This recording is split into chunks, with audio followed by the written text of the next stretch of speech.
Olá, começa agora mais um episódio do Macro Review, o podcast de economia do C6 Bank. Hoje a gente fala sobre a decisão do Banco Central Brasileiro de levar a Selic para 15%. Os juros estão no maior patamar desde 2006. Com essa taxa tão elevada, é natural que as pessoas se questionem quando algum alívio vai acontecer. Existe uma expectativa entre parte dos agentes de mercado de que a queda de juros poderia acontecer entre o fim de 2025 e o começo de 2026. Mas, tomando aqui como base a mensagem da semana passada do Banco Central e também as expectativas de inflação, é possível que leve mais tempo para que a Selic comece a descer degraus, viu? A gente faz uma análise completa das razões para essa visão de juros estacionados. No episódio de hoje, a gente fala também sobre as decisões de juros nos Estados Unidos e no Reino Unido, e eu já adianto que por lá as taxas ficaram em pausa, os bancos centrais estão bem cautelosos. Hoje a gente tem ainda a participação da Marina Valentini, do JP Morgan Asset Management. Ela fala mais sobre os impactos da tensão no Oriente Médio para os mercados e analisa também os efeitos da mensagem do Banco Central americano sobre os juros. Eu sou a Bianca Alvarenga e hoje é 23 de junho de 2025. Vamos lá? O Comitê de Política Monetária, o Copom, ele elevou a Selic pela 7ª vez consecutiva na semana passada. O aumento foi de 0,25 ponto percentual, levando os juros aos 15% ao ano. Esse é o maior patamar de juros em quase 20 anos. Antes de tudo, eu vou destacar aqui 3 pontos importantes do comunicado. Esses pontos fundamentam a nossa visão de que a decisão e o comunicado do Copom foram duros. Primeiro, apesar da queda do dólar, que tende a esfriar os preços de alguns produtos no curto prazo, o Copom continua a enxergar uma inflação estável em relação à sua última projeção, mas uma inflação fora da meta nos próximos meses. A projeção continua a ser de 3,6% no fim de 2026, frente a uma meta que é de 3%. Esse foi, então, o primeiro sinal mais firme. Depois, diante desse desajuste da inflação, digamos assim, o BC afirmou que a política de juros deve seguir contracionista por período bastante prolongado. E aqui eu usei aspas do próprio Copom. É bom ficar atento a cada palavra aqui, porque no comunicado anterior, o Copom falava em juros elevados apenas por período prolongado. Então, a palavra bastante que foi adicionada tem um peso na nossa visão. E, por fim, o Copom sinalizou que deve interromper o ciclo de alta da Selic nas próximas reuniões, mas ele não descartou a possibilidade de retomar o aperto se for necessário. Bom, a gente acredita ser pouco provável que a Selic suba além dos 15%, mas a mensagem do Copom é importante para calibrar as expectativas do mercado para o futuro. E o que eu quero dizer com isso? Recentemente, ganhou fôlego entre parte dos agentes econômicos a expectativa de que o BC iniciaria o caminho de descida dos juros entre o fim deste ano e o início do próximo. Mas essa mensagem mais dura da autoridade vai justamente na contramão dessas expectativas. Além do aviso claro de que os juros vão ficar em patamar restritivo por bastante tempo, é importante lembrar que o controle da inflação vai seguir como um grande desafio. Não custa reforçar que, mesmo com o alívio recente do dólar, a inflação brasileira continua em 5,3% em 12 meses e está distante até mesmo do teto da meta, que é de 4,5%. No caminho disso tudo, existe a perspectiva de uma desaceleração do PIB em 2025 e 2026. Mas, na nossa visão, isso não vai ser suficiente para que a inflação esfrie. Quer um exemplo disso? Vamos lembrar aqui que o desemprego continua no menor patamar da série do IBGE, mesmo com um maior aperto de juros em quase 20 anos. A gente até falou mais dessa dinâmica do mercado de trabalho no episódio 159. Então, se você quer entender mais, basta voltar aqui na lista e ouvir. Bom, tudo isso nos leva a crer que vai ser necessário manter os juros no atual patamar por muito tempo. A questão agora é, quanto tempo seria o suficiente? Por hora, a gente segue com a expectativa de Selic em 15% até o fim de 2026. O mercado de trabalho aquecido e a economia em plena expansão vão manter a inflação elevada. Assim, a janela para o corte de juros deve seguir fechada na nossa visão. Ainda nesse sentido, vale analisar mais a fundo a própria menção do BC aos juros em patamar restritivo por período bastante prolongado. Vou bater aqui nessa tecla mais uma vez. Em outros ciclos de política monetária no Brasil, o que a gente viu com mais frequência foi um intervalo de 3 reuniões entre a última alta de juros e o primeiro corte pelo Copom.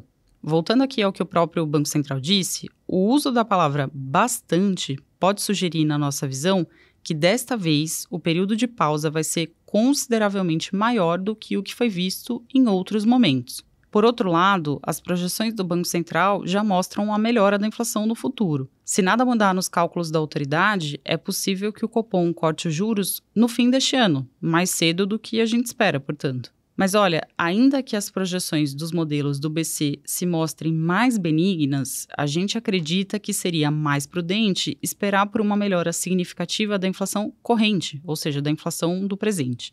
É importante lembrar que ainda existe muita incerteza sobre a convergência dos preços para a meta de 3%. O que eu quero dizer é que existem sinais de que o IPCA pode não caminhar tão bem quanto os cálculos do BC sugerem. Reduzir a Selic nesse cenário seria arriscado, pois poderia levar à percepção de que o alívio teria vindo cedo demais. No fim das contas, a capacidade da política monetária de colocar a inflação nos trilhos no longo prazo ficaria sob dúvida, o que poderia então levar a juros ainda mais altos no futuro. A gente continua no assunto dos juros, mas agora nos Estados Unidos. Na última semana, o Federal Reserve, o Fed, o Banco Central Americano, ele manteve os juros do país no intervalo entre 4,25% e 4,5%. O comunicado foi bem parecido com o da decisão anterior, de maio. O Fed destacou mais uma vez que a atividade econômica americana segue aquecida, o desemprego continua baixo e a inflação ainda inspira cautela. As tarifas de importação definidas pelo governo americano continuam a ser um fator de preocupação, mas o Fed reconheceu que o grau de incerteza em relação ao tema diminuiu. Ele levou em consideração ali aqueles acordos feitos pelos Estados Unidos para reduzir temporariamente as tarifas. Nesse ambiente, o Banco Central americano repetiu a mensagem de que vai continuar esperando para ver como a economia vai reagir à nova política comercial. Bom, a gente viu aqui que o comunicado trouxe pouca novidade, né? Então, a atenção ficou toda para o relatório de previsões econômicas elaborado com base nas expectativas dos membros do Fed. As projeções para o PIB e para o desemprego pioraram, embora elas continuem sugerindo ali uma atividade econômica saudável nos Estados Unidos. Agora, as estimativas para a inflação se afastaram da meta de 2%. O Fed vê os preços voltando a ganhar fôlego, com uma inflação perto de 3% no fim do ano. Mesmo assim, a maior parte dos membros da autoridade vê ainda pelo menos 2 cortes de juros até o fim do ano. Mas olha, essa visão está longe de ser unânime, tá? Com a piora da inflação, aumentou o número de diretores do Fed que acreditam que não vai ter corte de juros em 2025. Na reunião de março, 4 diretores apresentaram essa opinião. Agora, em junho, foram 7, de um total de 19 membros da autoridade. E a nossa análise vai no mesmo sentido. A gente acredita que, com a inflação voltando a subir e com o desemprego ainda baixo, existe pouco espaço para a queda dos juros americanos. E falando em inflação, no Reino Unido os preços continuam elevados. O índice de preços ao consumidor, o CPI, ele diminuiu um pouco nos 12 meses até maio. O núcleo da inflação, que exclui itens mais voláteis como alimentos e energia, esse núcleo recuou para 3,5%, refletindo uma menor pressão sobre os preços do setor de serviços. Diante do quadro de inflação ainda acima da meta, o Banco da Inglaterra decidiu manter a taxa de juros em 4,25% também na reunião da semana passada. Na ata, o Comitê de Política Monetária justificou os juros elevados como necessários, por enquanto, para conter as pressões inflacionárias, mas ele sinalizou que o ciclo de cortes deve continuar em reuniões futuras. Os indicadores estão ali dentro das projeções do Banco da Inglaterra. A autoridade entende como temporário o cenário de inflação elevada e prevê que os preços vão caminhar em direção à meta de 2% já no ano que vem. Agora a gente passa para o quadro de mercados globais. É o espaço em que a Marina Valentini, estrategista do JP Morgan Asset Management, analisa o movimento dos mercados lá de fora e a forma como os investidores estão recebendo as notícias do campo econômico.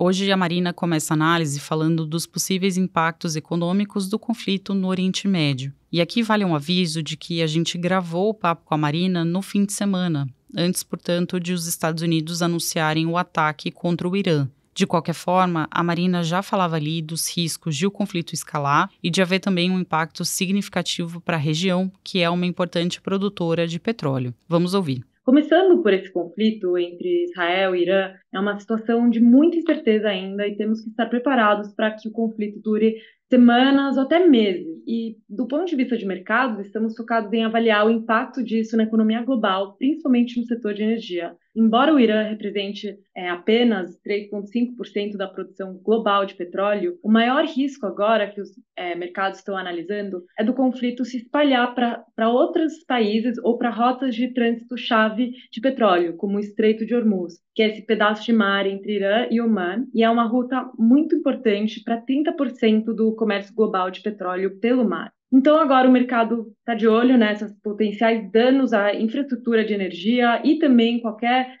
disrupção aqui às cadeias de produção que poderia aumentar o preço do petróleo e, em consequência, aumentar a inflação global. Mas até agora os mercados não precificaram cenários extremos e permanecem bem cautelosos. Temos visto bastante volatilidade em ativos de risco nos últimos dias. Por exemplo, a semana passada foi uma semana de queda para os mercados de ações globais, mas nada muito extremo ainda. Onde fica mais visível o impacto é nos preços do petróleo, que já saltaram para $73 por barril, um aumento de cerca de 7% desde que os ataques iniciais começaram, dia 12 de junho, e um aumento de quase 30% desde maio. Então a gente tem que ficar de olho pela frente, se a situação permanecer contida, né, alguns outros países produtores de petróleo podem até optar por aumentar a sua oferta de petróleo em agosto, aí os preços de petróleo poderiam até se estabilizar. Mas, se ocorrerem escaladas mais severas e impactarem outros países ou o Estreito de Hormuz, aí sim o prêmio de risco poderia aumentar rapidamente e poderia elevar de novo os preços do petróleo. Só para uma referência, durante o começo do conflito Rússia-Ucrânia, os preços de petróleo atingiram $130 por barril. Pensando no impacto econômico potencial, ainda é incerto e provavelmente será desigual pelo mundo. Os Estados Unidos agora é um exportador líquido de energia, então pode ser menos afetado do que em outras crises de petróleo passadas. Mas, claro, nos Estados Unidos enfrentamos riscos de inflação crescentes, né? E achamos que um aumento de $10 nos preços de petróleo poderiam elevar a inflação nos Estados Unidos em 0,3% a 0,4%. E, claro, isso poderia agravar essa inflação devido às tarifas, né, que já aumentaram. Então, complicaria um pouco as decisões do Fed. E falando em decisões do Fed, a Marina traz uma análise sobre essa última reunião do Banco Central Americano que eu mencionei agora há pouco. Ela lembra que a economia dos Estados Unidos continua crescendo, ainda que em um ritmo mais lento, e que essas preocupações todas para a inflação, tarifas, aumento de gastos do governo americano e agora o conflito no Oriente Médio, tudo isso deve ficar no radar do Fed daqui para frente. Vamos ouvir a análise da Marina. Temos uma economia nos Estados Unidos ainda resiliente, com consumo sólido, mas que pode desacelerar esse ano devido a muitas incertezas geradas pelas mudanças políticas. No ano passado, a economia cresceu 3%, esse ano achamos que pode crescer menos, em torno de 1,5%. Já a taxa de desemprego ela está baixa, em 4,2%, mas há sinais que está esfriando um pouco mais no mercado de trabalho e a taxa de desemprego pode continuar subindo ao longo desse ano, talvez para 4,5%. E, finalmente, a inflação levanta várias questões diferentes. Nos últimos meses, ela tem se comportado bem, ela está em 2,4%, a inflação CPI, bem perto da meta do Fed de 2%. A queda nos preços de energia antes do conflito no Oriente Médio ajudaram, junto com a normalização de outros preços, como os preços de aluguéis, seguros de carro, mas ainda não vimos o impacto das tarifas na inflação. Mas olhando para frente, temos ainda 3 questões a resolver para a inflação. Primeiro, o impacto das tarifas, porque como o próprio presidente Powell disse na semana passada, alguém tem que pagar o preço das tarifas, né? Pode ser o produtor, as empresas que vendem os bens ou os consumidores. Então, alguém vai ter que arcar com esse custo e provavelmente o impacto das tarifas na inflação ainda está por vir. Achamos que a inflação pode subir na segunda metade do ano, terminando o ano mais perto de 3,5%. A segunda questão para a inflação está relacionada ao pacote fiscal que está passando pelo Congresso, com corte de imposto. Isso representa uma potencial expansão fiscal no ano que vem, que pode gerar pressões inflacionárias se o consumidor tiver essa renda a mais, né? O que nos faz pensar que a inflação pode se manter acima da meta em 2026 também. E, por último, a terceira questão para a inflação é essa grande dúvida sobre como vai se desenrolar o conflito no Oriente Médio. Então, será que os preços do petróleo vão subir ainda mais? Como mencionei, isso pode impactar a inflação também. Ou seja, toda essa tormenta política e agora geopolítica está levando esse crescimento econômico menor nos Estados Unidos, não um colapso, mas também uma taxa de desemprego mais alta e uma inflação mais elevada também. Então, esse foi o contexto da economia para a reunião do Fed a semana passada. E o Fed, que deixou a taxa de juros inalterada, ajustou suas projeções econômicas bem parecida com esse cenário que eu acabei de comentar. Mas mesmo com esses ajustes, né, crescimento econômico foi revisto para baixo, taxa de desemprego foi ajustada para cima, inflação para cima também. Apesar desses ajustes, os mercados reagiram de forma levemente positiva, já que o Fed manteve aquele viés de corte de juros.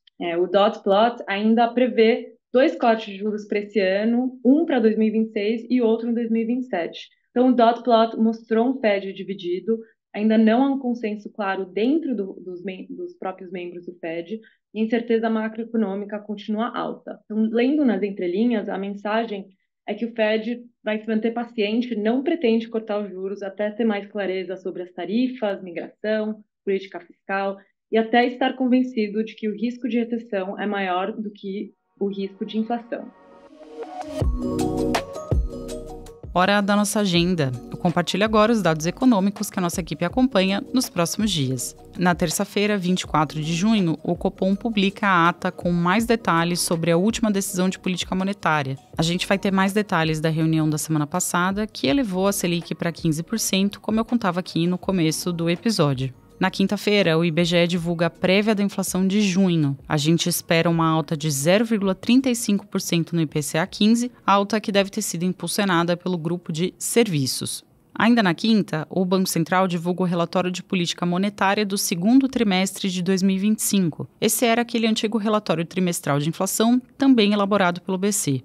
E vai ser importante acompanhar esse documento justamente para ver como estão as projeções da autoridade para a inflação em um horizonte mais longo, um fator que é chave para entender se o corte de juros pode vir antes do que a gente espera. Na sexta-feira, dia 27 de junho, a gente vai saber o resultado da PNAD de maio. A gente acredita que a taxa de desemprego ficou em 6,3% no trimestre encerrado no mês passado. Se for por aí, esse vai ser o menor nível de desemprego para o mês desde o início da série do IBGE.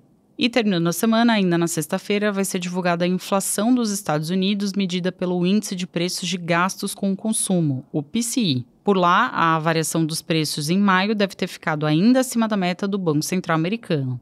Bom, pessoal, é isso. Chegamos ao fim de mais um episódio. Muito obrigada por nos acompanhar até aqui. Se você gostou do podcast de hoje, eu faço um convite especial para você avaliar o nosso canal no seu tocador. É só colocar ali a quantidade de estrelinhas da sua avaliação. Quem faz parte da equipe econômica do C6 Bank são o Felipe Salles, a Cláudia Moreno, a Cláudia Rodrigues, o Eliezer Jacob e o Felipe Mack. A produção e o roteiro são desse time junto com Bianca Alvarenga e Matheus Zenin. A edição de som é do Pedro Sacon e a gravação ficou com a Marina Kubiak. A divulgação nas redes sociais é da Sabrina Munhoz. Lembrando que você pode seguir o Macro Review na sua plataforma favorita de podcasts. Assim, quando a gente publicar um novo episódio, você vai ser notificado. É bom para quem quer ficar por dentro da economia e para quem quer conhecer uma visão original dos fatos econômicos. Uma boa semana para você e até a próxima!